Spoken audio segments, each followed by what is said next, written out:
Life had its own way of being unremarkable for me. My name's Rita, and at 29, you'd find me tucked away in the local library. It wasn't glamorous or thrilling, but it was mine. The books were my companions, and the dusty shelves, my domain. I wasn't one for the spotlight, happy to fade into the background. The town was small, the kind where everyone knew your business before you did. My daily routine rarely varied: wake up, work, and then home to my tiny apartment filled with second-hand furniture and a mountain of books. My social life was non-existent, and I was fine with that, or so I kept telling myself. Ethan came into my life on a day much like any other. He was looking for a book, something different, he said. His smile was easy, and his voice had a warmth to it that felt like sunlight breaking through clouds. "Hey, could you help me find a book? I'm feeling adventurous," he said, his eyes crinkling at the corners. "Sure, what genre are you interested in?" I asked, adjusting my glasses, trying not to get too caught up in his gaze. "I don't know, surprise me," he replied with a grin that suggested he enjoyed the mundane challenge he'd set before me. That was the beginning of everything. Our conversations became a regular part of my days. He'd ask about books, and I'd recommend titles, but soon those conversations shifted from the pages of novels to the details of our lives. Ethan was different. He listened, really listened, in a way that made me feel heard for the first time in a long while. One day, he came in looking more determined than usual. "You know, Rita, you're the most interesting person I've met in this town. Why do you hide in here all day?" he asked, leaning on the counter, a playful challenge in his eyes. I laughed, a sound that felt strange even to my own ears. "Well, where else would I go?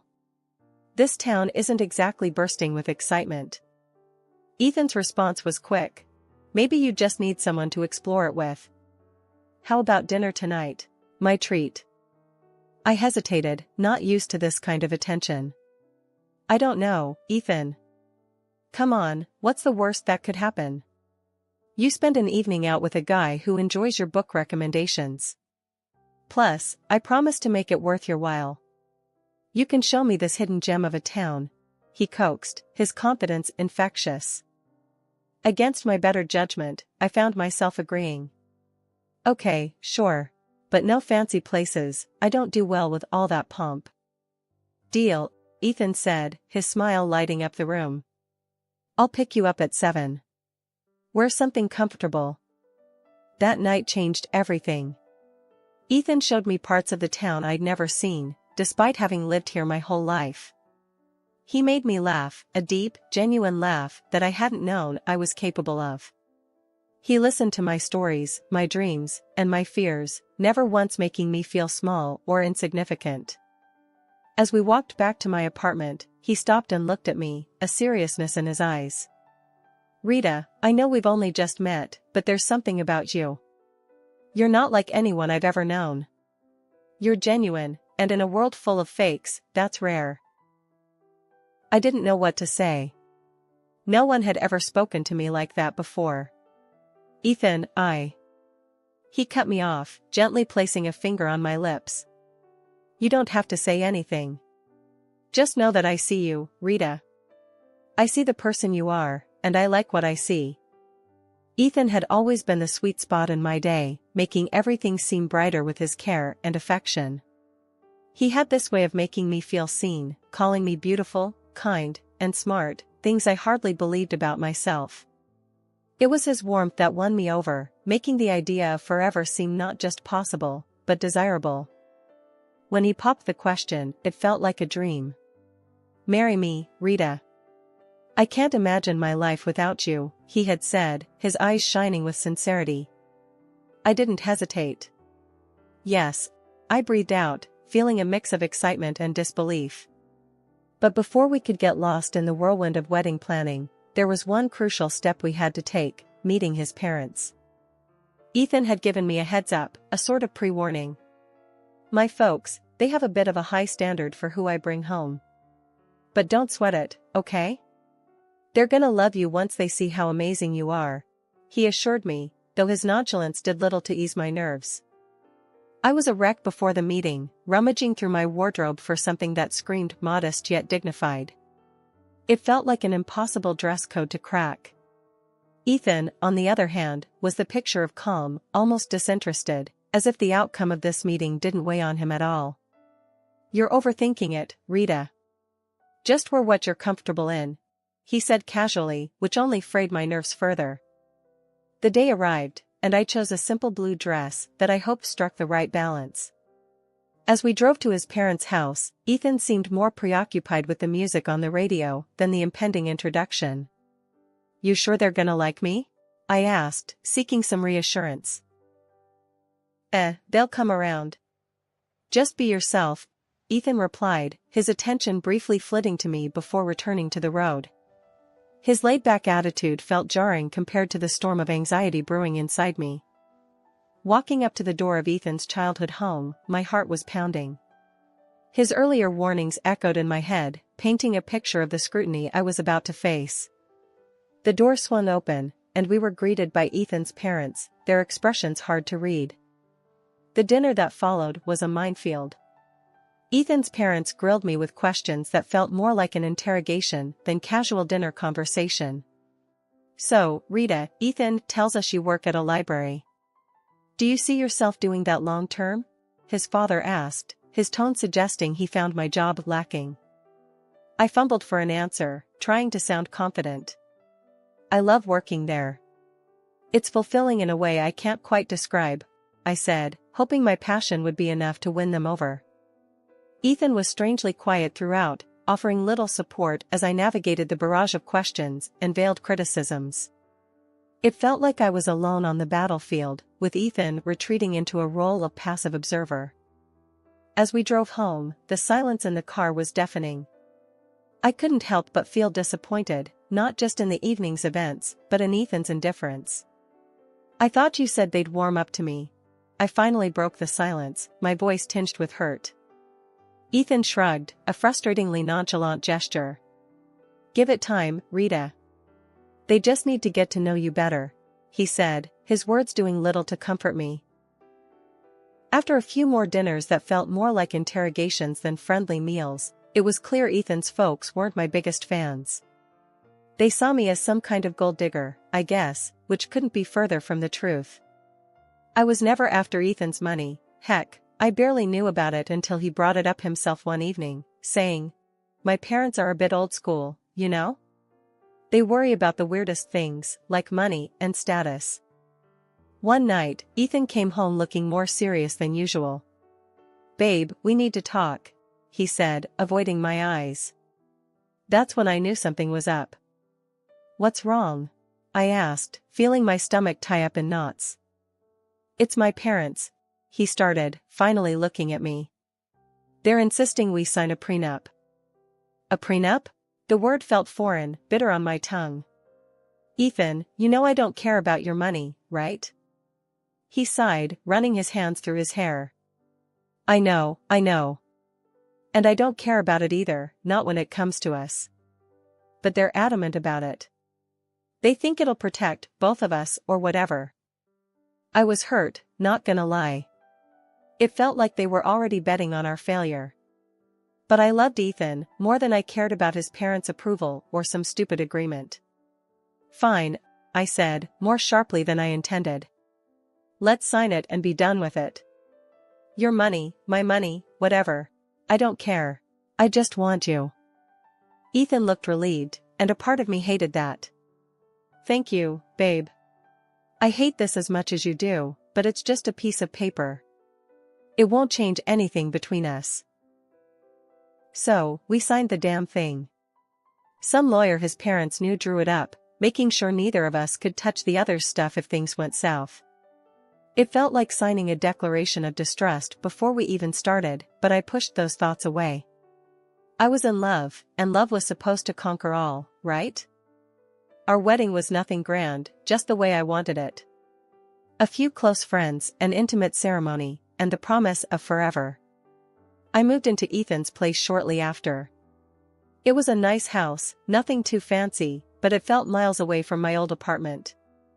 Ethan's parents lived nearby, which I soon found out meant surprise visits that were more about checking up on me than anything else. Life with Ethan started off like something out of a fairy tale, but it wasn't long before the gloss started to fade, revealing the grim reality beneath. The shift wasn't overnight, but the signs were there, creeping in slowly, eroding what we had built. His mother, Linda, was the first crack in our perfect picture. She'd drop by unannounced, her eyes scanning the house like she was taking inventory. "Remember, this is Ethan's house. Everything here is his." I tried to keep my cool, replying, "I'm well aware, Linda. I'm not here for your son's things. I love him." She scoffed. "Love doesn't pay the bills, dear. Just remember, if you ever leave, you leave with what you came with, nothing." One day, she paraded around the house, pointing out every piece of furniture, every appliance, every knickknack that Ethan owned. "See this couch? Ethan's. That painting? Also Ethan's. Remember, dear, in case things go south, you have no claim over any of it," she said, her voice laced with venomous sweetness. It was as if she relished reminding me of my place in their world. Ethan's father, George, wasn't any better. He and Linda acted like they owned our house, not just visiting. They'd demand coffee the moment they walked in, critique how I made it too weak or too strong, then settle in front of the TV, expecting me to wait on them hand and foot. "Grab us some of those chips, will you? And maybe wash those clothes piling up in the corner while you're at it," George would say, not even bothering to look at me. The worst part? Ethan never said a word against it. He'd laugh along, adding his own jabs. "Yeah, she's still learning how to do things right around here. Give her time." I felt like I was losing my mind. This wasn't the man I married, this was someone else, someone cruel and dismissive. "Do you even hear yourself? How can you let them treat me like this?" I'd confront Ethan after his parents left. "Babe, they're just set in their ways. You know how old people are." He'd shrug it off, making it sound like I was the one overreacting. "They don't mean anything by it. Plus, you know we're on their dime. Can't bite the hand that feeds, right?" That line hit me like a slap in the face. So, that was it. I was just the freeloader, the girl who married into their little empire and had to play by their rules or get out. My job at the library, which I loved, was a joke to them, just another reason to look down on me. The days blurred into each other, each one a repetition of the last, until that unremarkable Tuesday when everything changed. I was at work, shelving books, when I felt a sharp pain in my stomach, doubling me over. It wasn't just stress, it was something more, something worse. The next thing I knew, I was in the hospital, the sterile smell of antiseptic filling my nostrils. Lying in that hospital bed, I couldn't help but think how this was a new low. Alone, in pain, and not a single message or call from Ethan. Just when I thought things couldn't get any darker, a knock on the door heralded a visitor I never expected. "Rita Turner?" The man at the door was dressed in a suit, holding a briefcase, looking wildly out of place in the sterile hospital room. "Yeah, that's me. Who are you?" My voice was weak, tired from the pain and the endless cycle of disappointment. "I'm Michael Johnson, a notary. I have something important to discuss with you." His tone was formal, but there was something in his eyes that made me want to listen. I motioned for him to continue, curiosity piqued despite the situation. "It's about your great-uncle, Edward Turner. He passed away recently, and, well, you're his sole heir. Rita, he left you an inheritance." The words didn't make sense at first. "Are you sure you've got the right person? I haven't seen him for 15 years. Michael nodded. "Quite sure. He was a private man, but always remembered you. Wanted to make sure you were taken care of." Lying in the hospital bed, feeling a mix of confusion and anticipation, I watched as the notary prepared to delve into the specifics of my great-uncle's will. He cleared his throat, opened his briefcase, and laid out the documents in front of him. "Rita, your great-uncle was a man of substantial wealth and taste. He left you quite the inheritance. We're not just talking about cash here, though there's plenty of that, $20 million to be exact, Michael began, his voice steady and matter-of-fact. I blinked, still trying to wrap my head around the numbers. $20 million? I echoed, feeling my voice crack. That's right, he continued, unfazed by my shock. But there's more. You're also inheriting shares in several large companies. These are not minor investments, we're talking significant stakes in some of the most stable and profitable firms out there. My mind raced, trying to comprehend the magnitude of what he was saying. Owning parts of companies I'd only heard about on the news seemed like a fantasy. And there's the property, Michael went on, flipping through the papers. An old, large house in one of the most prestigious areas. It's not just any house, Rita. It's a mansion with history, acres of land, and it's all yours now. I tried to imagine the house, the kind of place I'd only seen in movies. It was overwhelming, to say the least. Don't forget about the antique car, he added with a slight smile, as if anticipating my reaction. A classic, fully restored, and in mint condition. It's a collector's dream. I chuckled, the situation bordering on surreal. An antique car, too? What am I going to do with that? I barely drive as it is. Michael's smile widened. Well, it's yours to do with as you please. Maybe take it for a spin now and then? And then, there's the furniture and paintings inside the house, genuine antiques, some of them centuries old. Your great-uncle had an eye for the finer things in life. The room felt smaller, the air thicker, as I tried to digest everything he was saying. So, I've inherited a fortune, a company, a mansion, an antique car, and a collection of art and furniture? That's unbelievable. It's all yours, Rita. Your great-uncle wanted to make sure you were well taken care of. It seems he saw something special in you. Special? I felt anything but, especially lying in a hospital bed after the worst few months of my life. Yet, here I was, a millionaire many times over, entrusted with a legacy I didn't know existed. Thank you, Mr. Johnson. This is a lot to take in. I don't even know where to start, I admitted, feeling a mix of gratitude, disbelief, and an overwhelming sense of responsibility. We'll take it one step at a time, he assured me. I'm here to help you through the entire process. As if on cue, my phone buzzed. Ethan's name flashed on the screen for the first time in days. Ignoring it, I turned back to Michael. What happens now? We'll need to process some paperwork, but the inheritance is yours. Your life is about to change, Rita. Change it did. After the unexpected windfall landed in my lap, Ethan and his folks turned a new leaf, or so it seemed. Their daily hospital visits were like scenes from a sappy movie. Ethan, who couldn't be bothered to check on me before, now hovered constantly, adjusting my blanket with a concerned furrow on his brow. How are you feeling today, love? He'd ask, his voice dripping with a sweetness that didn't reach his eyes. His mother, Linda, was even more theatrical, if possible. Darling, I'm going to cook your favorite lasagna when you get back home. Just you wait, she said, her smile wide but not quite reaching her eyes. It was all too much, too sudden.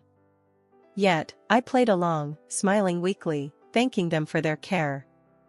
But suspicion gnawed at me, urging me to look beyond their acts. So, one day, I did just that. After their routine visit, I mustered the strength to slip out of my bed and follow them, my heart pounding with every step. Hiding behind a corner, I listened in as their true selves unfolded with no audience to perform for. Their laughter was the first thing I heard, harsh and jarring. Can you believe how easy it is? She's terribly stupid.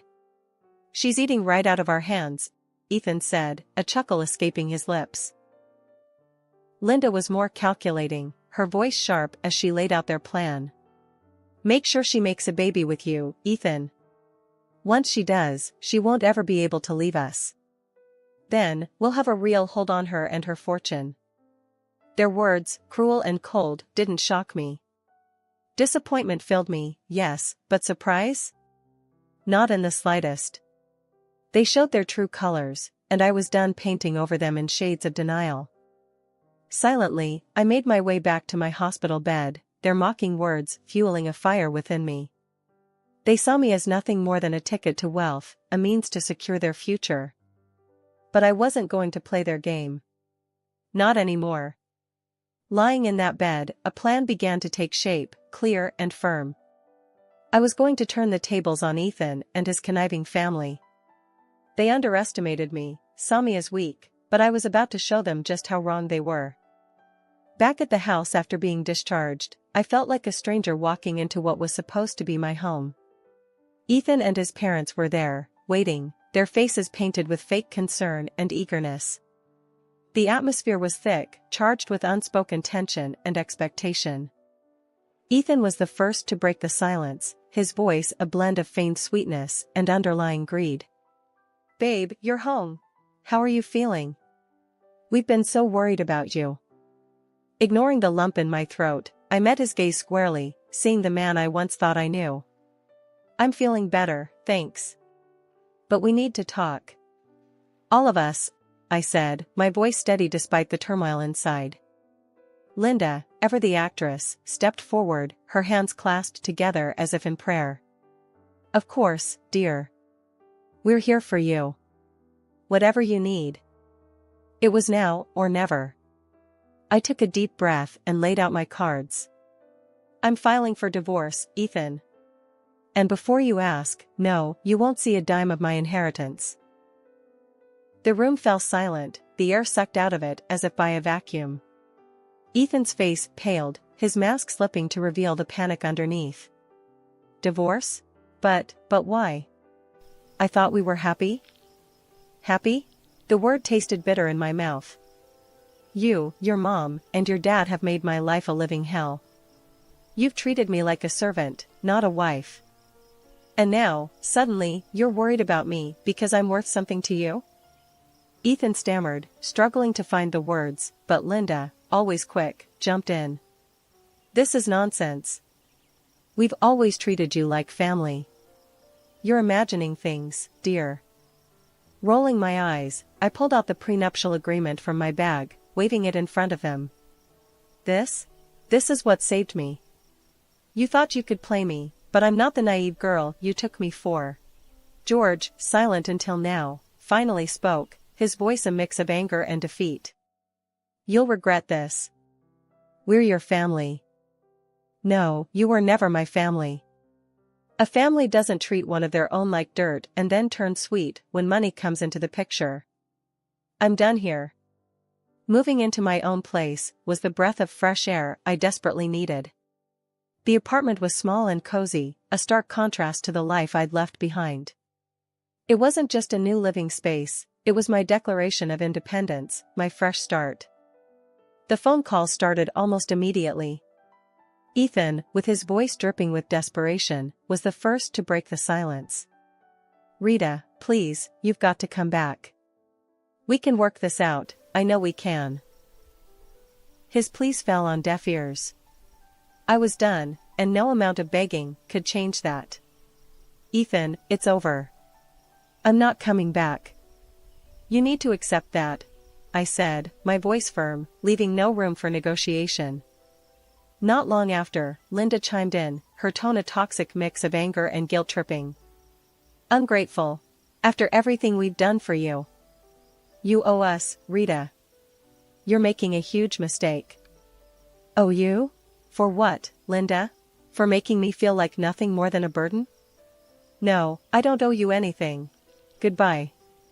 Hanging up on her felt like shedding a heavy weight, a final cut from the ties that bound me to a life of misery. The divorce was a relief, a clean break from a past that had threatened to consume me. Through friends, I heard about the fallout between Ethan and his parents. The irony wasn't lost on me, the very document they had insisted on, the prenuptial agreement, was now the source of their family strife. With my great-uncle's inheritance securely in my name, I found purpose in generosity. A significant portion went to charities that mattered to me, causes that would make a difference in the world. But it was the bookstore that became my passion project, a cozy haven for lovers of old and rare books. It was my way of reconnecting with the world on my terms. My journey hadn't been easy, fraught with challenges and heartache, but standing in my bookstore, surrounded by the stories of countless others, I knew I had found my happy ending. It wasn't just about moving on from Ethan and his family's manipulation, it was about rediscovering who I was and what I loved. Here's to new beginnings, I toasted to myself one quiet evening after closing up shop. The road ahead was uncertain, but it was mine to travel, filled with possibilities and the promise of newfound happiness.